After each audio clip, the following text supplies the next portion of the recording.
Il existe deux grandes familles d'extensions, les extensions à chaud et les extensions à froid. Mais attention, je vais vous expliquer que derrière ces termes simplistes se cache en réalité un facteur beaucoup plus important. Instinctivement, on est plus attiré par les extensions à froid parce qu'on sait que la chaleur n'est a priori pas bonne pour les cheveux et on a raison. Mais derrière le terme à froid, il y a plusieurs techniques, certaines inoffensives et d'autres qui peuvent réellement endommager les cheveux. Alors, explication. Certaines techniques, comme les extensions à ultrasons, utilisent le terme à froid, car la kératine, ou plus exactement la colle, est fondue dans le cheveu grâce à l'ultrason. Alors le problème ici n'est pas la chaleur, mais bel et bien la colle, car on sait maintenant que cette ancienne technique de collage est une des plus destructrices pour les cheveux. Et je dois avouer qu'à l'époque, quand j'utilisais encore cette technique, j'ai failli changer de métier parce que je ne supportais plus de voir mes clientes revenir avec des cheveux cassés, malgré toutes les précautions que je prenais.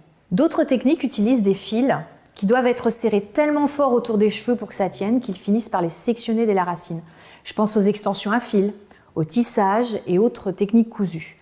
Elles sont généralement évitées, surtout sur les cheveux fins et même sur cheveux afro qui sont de nature très fine, fragile, sèche et cassante. Et paradoxalement, ce sont les techniques les plus employées sur les cheveux crépus alors qu'il faudrait vraiment les éviter. Conclusion, les seules techniques à froid reconnues complètement inoffensives sont les micro-rings, les nano-rings, les bandes adhésives et les bandes micro-rings. Mais uniquement quand les poses sont réalisées par un professionnel, car on voit régulièrement de gros dégâts irréversibles sur les cheveux avec des poses faites maison et particulièrement depuis les confinements. Alors là, je vous parle des techniques permanentes uniquement. Pour les extensions amovibles, la plupart du temps, avec des pinces clips ou les queues de cheval, sont à retirer chaque soir et à porter occasionnellement.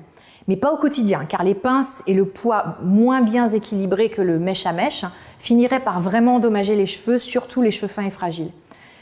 Alors, je suis sûre que vous vous demandez quelle est la meilleure technique à utiliser pour vos cheveux.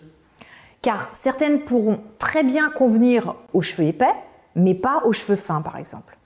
Alors, je vais donc vous dire quelle technique spécifique utiliser par rapport à votre type de cheveux. Alors, pour les cheveux fins, la technique micro-ring est absolument parfaite.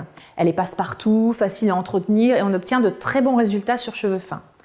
Alors ensuite, la technique nano-ring, elle est minuscule, mais elle est plus délicate car plus fragile. Donc si vous êtes une femme très active avec peu de temps à consacrer à vos cheveux, que vous les attachez beaucoup, je vous la déconseille. Ensuite, la technique à bande adhésive, oui, mais alors là, juste pour une touche finale.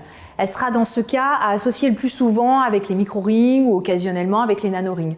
Mais généralement, je la déconseille sur tous les types de cheveux, même si je sais qu'elle est très à la mode en ce moment. Je ne la trouve pas du tout adaptée pour des poses complètes. Ensuite, les bandes micro-rings sont généralement trop épaisses pour les cheveux fins. Alors pour les cheveux épais, vous avez la technique micro-ring qui est la meilleure pour les cheveux épais. Ensuite, vous avez la technique à bande adhésive. Alors, comme pour les cheveux fins, je la conseille juste en touche finale sur cheveux courts ou en complément des micro-rings. Sinon, à part ça, elle n'a pas beaucoup d'intérêt pour les cheveux épais. Troisièmement, la technique à bande micro-ring pour les personnes très pressées qui n'aiment pas passer trop de temps chez le coiffeur. C'est la technique la plus rapide à poser et à retirer. Alors, volontairement, je n'ai pas mentionné la technique nano-ring car elle est trop petite pour les cheveux épais et ne présente aucun intérêt dans ce cas. Ensuite, pour les cheveux courts, qu'ils soient fins ou épais, premièrement, vous avez la technique micro-ring, éventuellement associée aux bandes adhésives pour une touche finale si les cheveux sont très courts. Alors ensuite, pour les cas particuliers, donc pour les personnes qui ont un problème d'alopécie androgénétique, je recommande les micro-rings et selon le degré d'alopécie, associés avec un topper ou des bandes adhésives. Après une chimiothérapie par exemple, les cheveux sont généralement relativement épais et on fera donc une pose micro-ring éventuellement associée à des bandes adhésives comme pour les cheveux courts. Bien sûr, si la repousse n'est pas homogène, il faudra s'adapter et faire du sur-mesure.